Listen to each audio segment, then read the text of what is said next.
The Nibiru cataclysm is a supposed disastrous encounter between the Earth and a large planetary object, either a collision or a near-miss, which certain groups believe will take place in the early 21st century.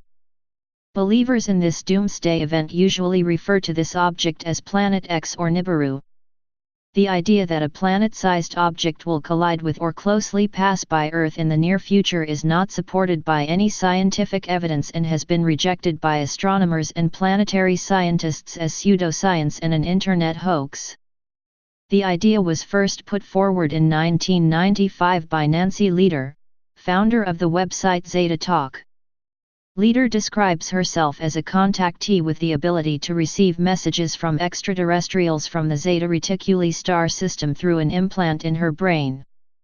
She states that she was chosen to warn mankind that the object would sweep through the inner solar system in May 2003, though that date was later postponed, causing Earth to undergo a physical pole shift that would destroy most of humanity. The prediction has subsequently spread beyond Lieder's website and has been embraced by numerous internet doomsday groups, most of which linked the event to the 2012 phenomenon. Since 2012, the Nibiru cataclysm has frequently reappeared in the popular media, usually linked to news-making astronomical objects such as Comet Ison or Planet 9. Although the name Nibiru is derived from the works of the ancient astronaut writer Zecharia Sitchin and his interpretations of Babylonian and Sumerian mythology, he denied any connection between his work and various claims of a coming apocalypse. History. Nancy Lieder and Zeta Talk.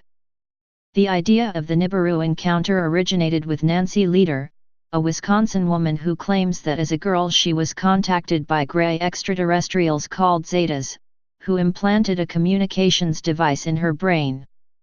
In 1995, she founded the website Zeta Talk to disseminate her ideas. Lieder first came to public attention on internet newsgroups during the build-up to Comet Hale-Bopp's 1997 perihelion. She stated, claiming to speak as the Zetas, that the Hale-Bopp comet does not exist. It is a fraud, perpetrated by those who would have the teeming masses quiescent until it is too late. Hale-Bopp is nothing more than a distant star, and will draw no closer. She claimed that the Hale-Bopp story was manufactured to distract people from the imminent arrival of a large planetary object, Planet X, which would soon pass by Earth and destroy civilization. After Hale-Bopp's perihelion revealed it as one of the brightest and longest observed comets of the last century, Lieder removed the first two sentences of her initial statement from her site, though they can still be found in Google's archives. Her claims eventually made the New York Times. Lieder described Planet X as roughly 4 times the size of the Earth, and said that its closest approach would occur on May 27, 2003, resulting in the Earth's rotation ceasing for exactly 5.9 terrestrial days. This would be followed by the Earth's pole destabilizing in a pole shift, a physical pole shift, with the Earth's pole physically moving, rather than a geomagnetic reversal, caused by magnetic attraction between the Earth's core and the magnetism of the passing planet. This in turn would disrupt the Earth's magnetic core and lead to subsequent displacement of the Earth's crust. Zecharia Sitchin and Sumer. Although Lieder originally referred to the object as Planet X, it has become deeply associated with Nibiru, a planet from the works of ancient astronaut proponent Zecharia Sitchin, particularly his book The 12th Planet. According to Sitchin's interpretation of ancient Mesopotamian religious texts, which contradicts conclusions reached by credited scholars on the subject, a giant planet, called Nibiru or Marduk, passes by Earth every 3,600 years, allowing its sentient inhabitants to interact with humanity. Sitchin identified these beings with the Anunnaki in Sumerian mythology and claimed that they were humanity's first gods. Lieder first made the connection between Nibiru and her Planet X on her site in 1996. Planet X does exist, and it is the 12th planet, one and the same. However, Sitchin, who died in 2010, denied any connection between his work and Lieder's claims. In 2007, partly in response to Lieder's proclamations, Sitchin published a book, The End of Days, which set the time for the last passing of Nibiru by Earth at 556 BC, which would mean, given the object's supposed 3,600-year orbit, that it would return sometime around AD 2900. He did however say that he believed that the Anunnaki might return earlier by spaceship, and that the timing of their return would coincide with the shift from the astrological age of Pisces to the age of Aquarius, sometime between 2090 and 2370. 2003 Hazelwood claims. After Lieder, the first person to propagate her Planet X idea was Mark Hazelwood, a former member of the Zeta Talk community, who in 2001 published a book titled Blindsided, Planet X Passes in 2003. Lieder would later accuse him of being a confidence trickster. A Japanese cult called the Panawave Laboratory, which blocked off roads and rivers with white cloths to protect itself from electromagnetic attacks, also warned that the world would end in May 2003 after the approach of a 10th planet. Roughly a week before the supposed arrival of Planet X in May 2003, Lieder appeared on KROQ-FM radio in Los Angeles, and advised listeners to euthanize their pets in anticipation of the event as she had done. This led the Fortean Times to conclude that she had put down her dog, S, to save them from further suffering during the pole shift.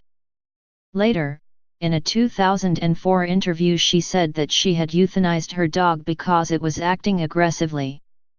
After the 2003 date passed without incident, Lieder said that it was merely a white lie, to fool the establishment. She refused to disclose the true date, saying that to do so would give those in power enough time to declare martial law and trap people in cities during the shift, leading to their deaths. 2012 and the Mayan calendar. Though Lieder herself has not specified a new date for the object's return, many groups have taken up her idea and cited their own dates. One frequently cited date was December 21, 2012. This date had many apocalyptic associations, as it was the end of a cycle, Batun, in the long count in the Mayan calendar.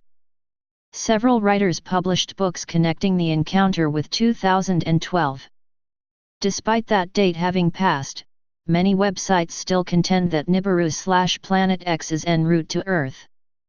In 2012, Lieder claimed that U.S. President Barack Obama futilely attempted to announce the presence of Nibiru near the Sun.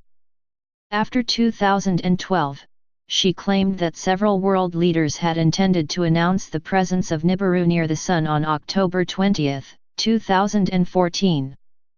2 weeks after the supposed date of announcement, she claimed that it did not occur because of consternation amongst the establishment. 2017 revival. In 2017, a conspiracy theorist and self-proclaimed Christian numerologist named David Meade revived the Nibiru cataclysm by tying it to various passages from the Bible.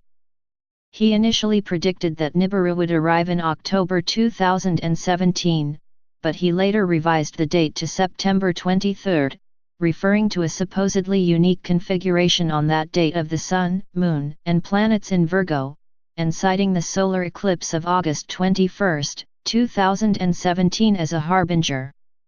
His claims received extensive media attention. Viral fake news stories circulated across the internet, adducing non-existent confirmations by NASA of Nibiru's existence on a course headed straight for Earth. In reality, NASA's position is, and always has been, that Nibiru does not exist. Meade also faced criticism from fellow Christians. Ed Stetzer, writing for Christianity Today, stated that there is no such thing as a Christian numerologist, and described Meade as a made-up expert in a made-up field talking about a made-up event. Christopher M. Graney, a professor with the Vatican Observatory Foundation, noted that the supposedly unique event was, in fact, quite common, having occurred 4 times in the last millennium. In October 2017, another apocalyptic writer, Terrell Croft, predicted the arrival of Nibiru for November 19, a prediction again reported in the British tabloid press. Croft describes Nibiru as a black star at the edge of our solar system, which, rather than colliding with Earth, would form an apocalyptic conjunction with Earth, leading to massive earthquakes. Croft claimed that earthquakes have been increasing worldwide in the lead-up to the conjunction, though the Washington Post, quoting the United States Geological Survey, was quick to point out that earthquakes had decreased in both power and frequency over the year. Scientific rejection. Astronomers reject the idea of Nibiru, and have made efforts to inform the public that there is no threat to Earth. They point out that such an object so close to Earth would be easily visible to the naked eye, and would create noticeable effects in the orbits of the outer planets. Claims that the object has been concealed behind the Sun are untenable. Most photographs purporting to show Nibiru beside the Sun are lens flares, false images of the Sun created by reflections within the lens. Astronomer Mike Brown notes that if this object's orbit were as described, it would only have remained in the solar system for about 1 million years before Jupiter expelled it, and, even if such a planet existed, its magnetic field would have no effect on Earth's. Leaders' assertions that the approach of Nibiru would cause the Earth's rotation to stop or its axis to shift violate the laws of physics. In his rebuttal of Immanuel Velikovsky's Worlds in Collision, which made the same claim that the Earth's rotation could be stopped and then restarted, Carl Sagan noted that, the energy required to break the Earth is not enough to melt it, although it would result in a noticeable increase in temperature, the oceans would raise to the boiling point of water. How does the Earth get started up again, rotating at approximately the same rate of spin? The Earth cannot do it by itself, because of the law of the conservation of angular momentum. In a 2009 interview with the Discovery Channel, Mike Brown noted that, while it is not impossible that the Sun has a distant planetary companion, such an object would have to be lying very far from the observed regions of the solar system to have no detectable gravitational effect on the other planets. A Mars-sized object could lie undetected at 300,010 times the distance of Neptune, a Jupiter-sized object at 30,000. To travel 1,000 in 2 years, an object would need to be moving at 2,400 km per second faster than the galactic escape velocity. At that speed, any object would be shot out of the solar system, and then out of the Milky Way galaxy into intergalactic space. Conspiracy theories.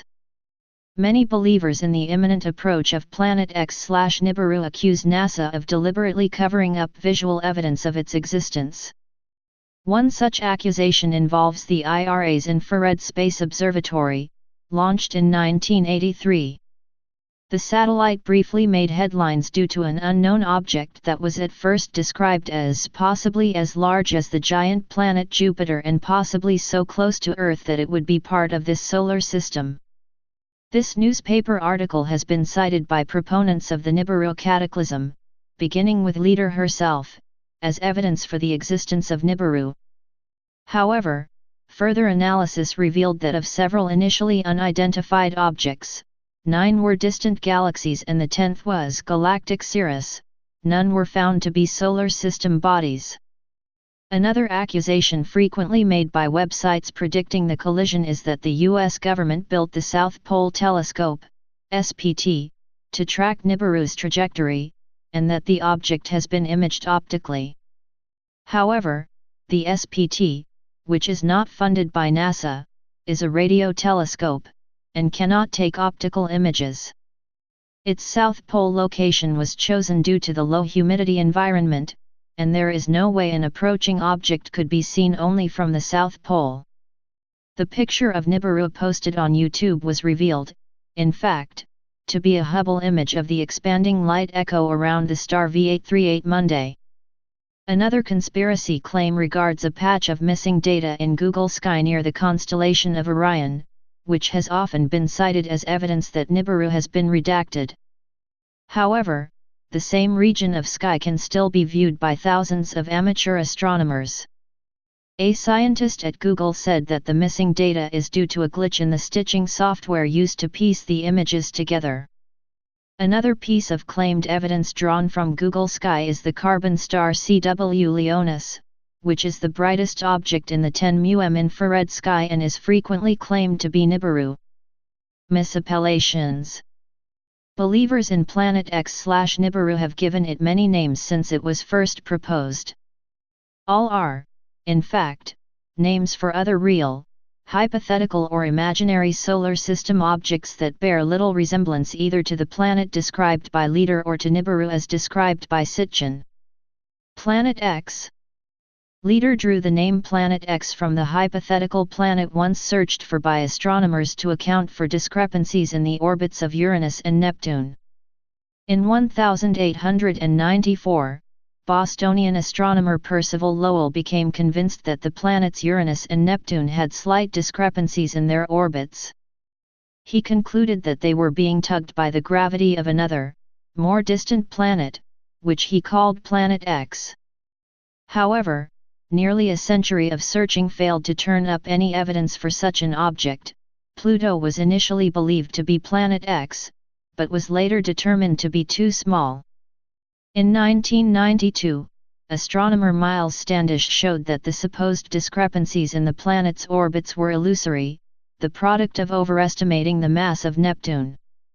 Today astronomers accept that Planet X, at least as originally defined, does not exist. Hercolubus. In 1999, New Age author V. M. Rabalu wrote in Hercolubus or Red Planet that Barnard's star is actually a planet known to the ancients as Hercolubus, which purportedly came dangerously close to Earth in the past, destroying Atlantis, and will come close to Earth again. Leader subsequently used Rabalu's ideas to bolster her claims. Barnard's star has been directly measured to be 5.98 plus or minus 0.003 light-years, 56.6 pm, from Earth. While it is approaching Earth, Barnard's star will not make its closest approach to the Sun until around 11,700 AD, when it will approach to within some 3.8 light-years. This is only slightly closer than the closest star to the Sun, Proxima Centauri, lies today. Nemesis. Believers in Planet X/Nibiru have often confused it with Nemesis, a hypothetical star first proposed by physicist Richard A. Muller.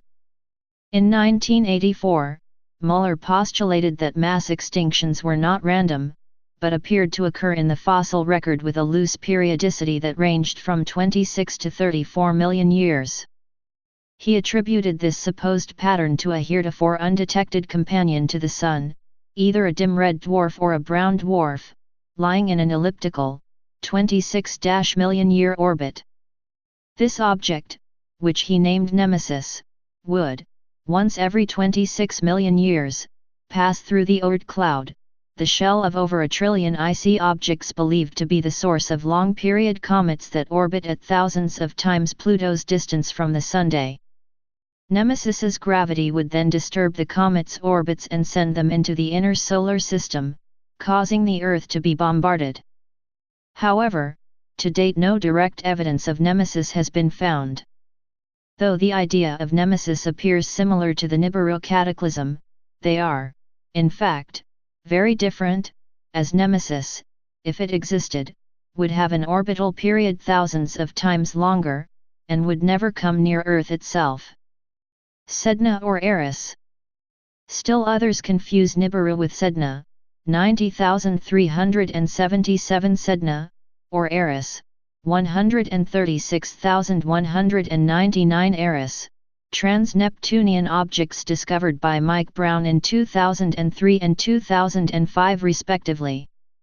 However, despite having been described as a 10th planet in an early NASA press release, Eris, then known only as 2003 UB313, is now classified as a dwarf planet. Only slightly more massive than Pluto, Eris has a well-determined orbit that never takes it closer to the Earth than 5.5 billion kilometers. Sedna is slightly smaller than Pluto, and never comes closer to Earth than 11.4 billion km. Mike Brown believes the confusion results from both the real Sedna and the imaginary Nibiru having extremely elliptical orbits. Tai Chi.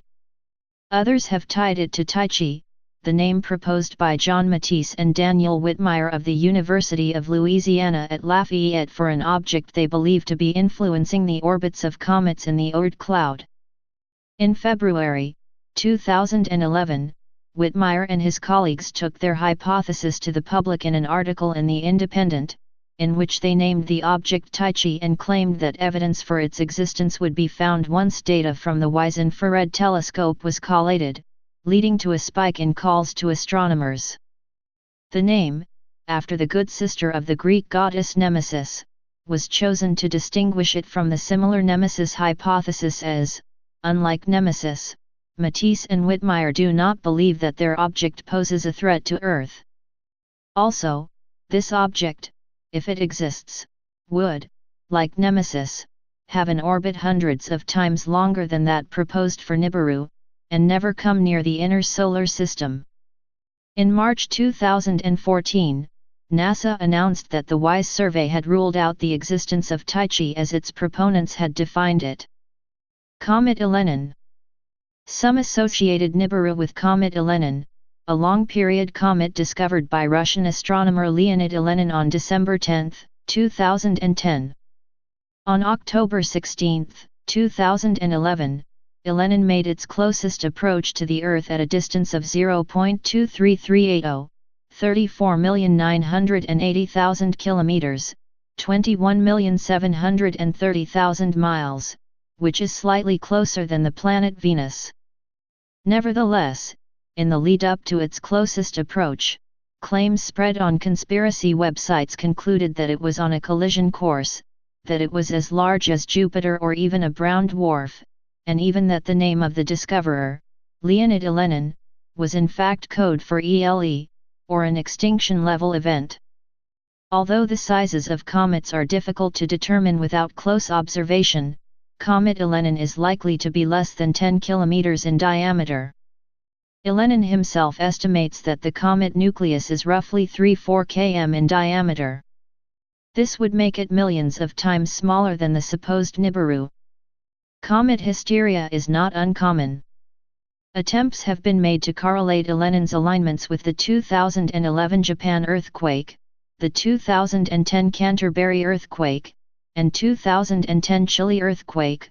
However, even discounting Elenin's tiny size, earthquakes are driven by forces within the Earth, and cannot be triggered by the passage of nearby objects.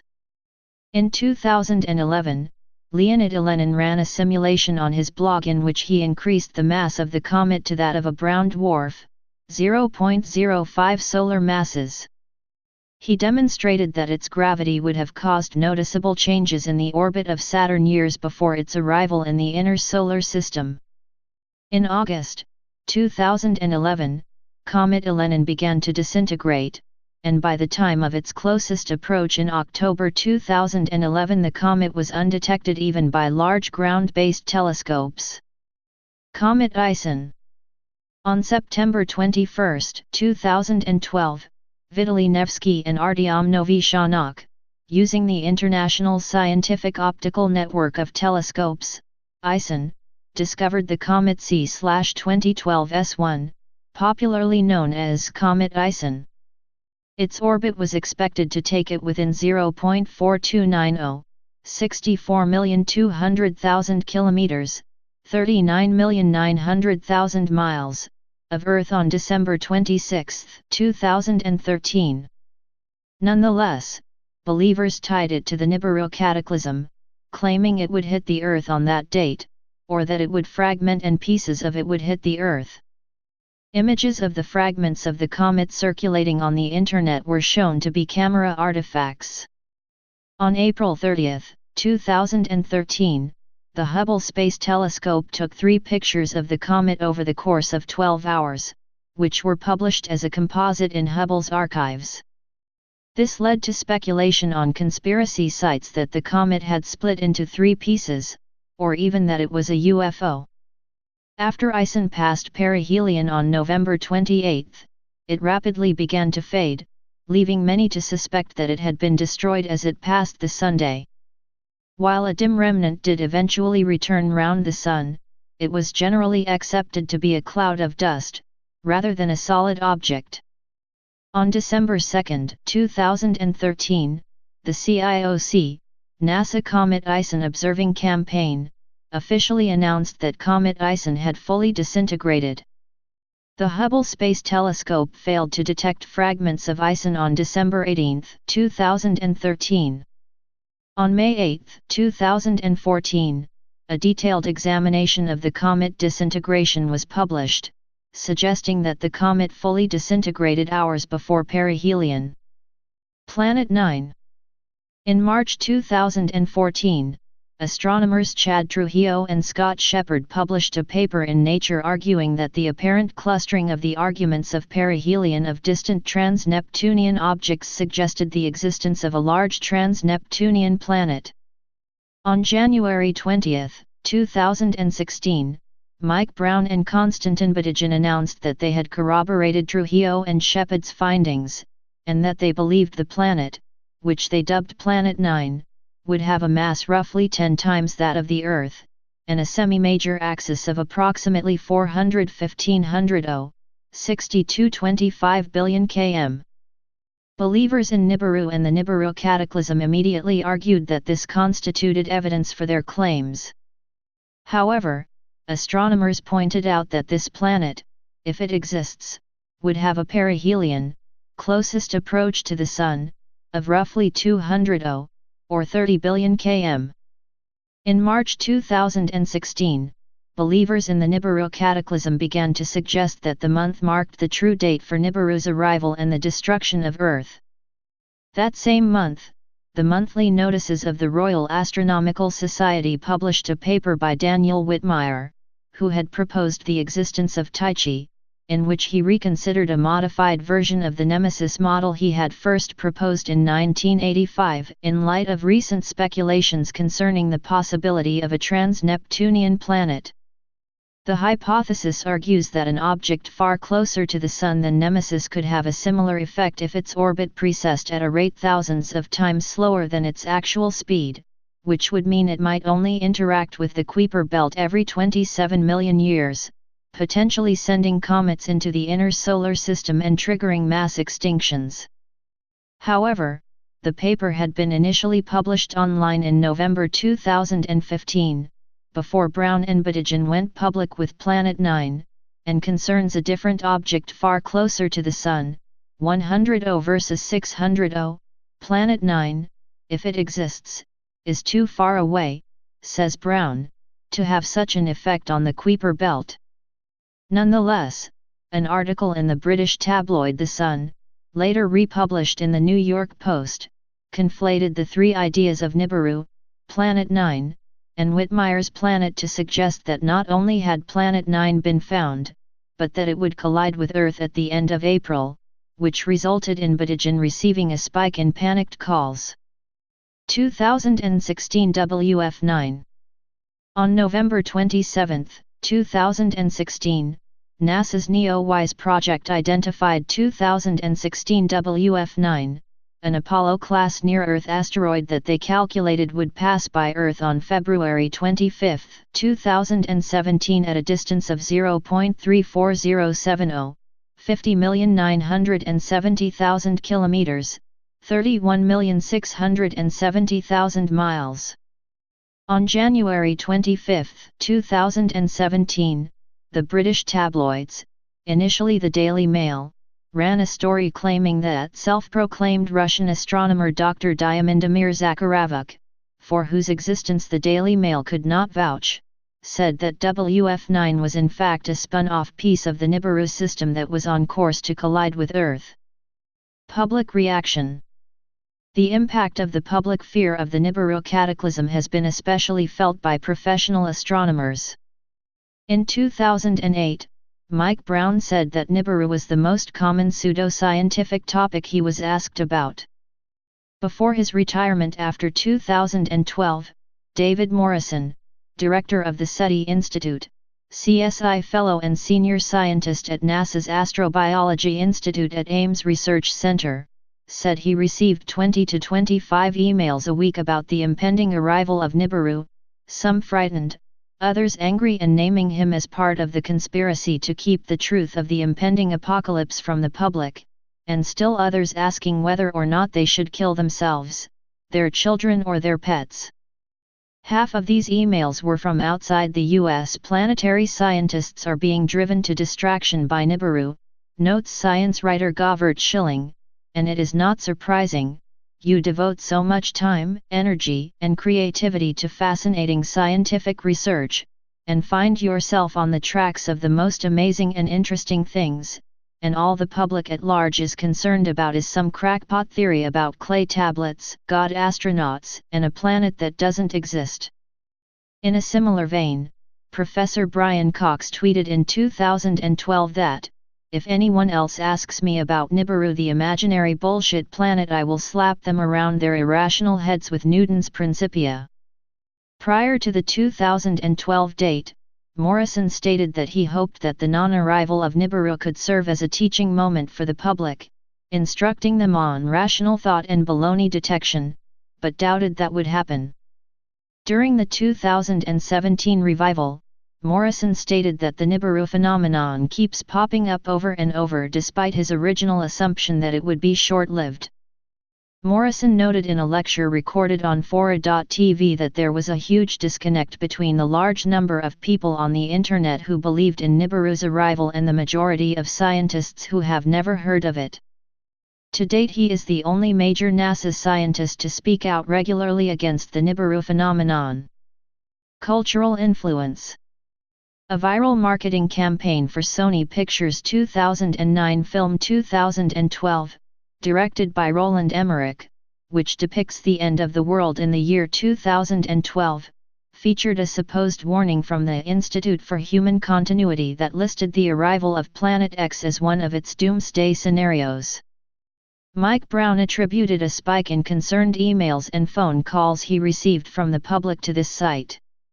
Danish filmmaker Lars von Trier drew inspiration from Nibiru for his 2011 apocalyptic film Melancholia.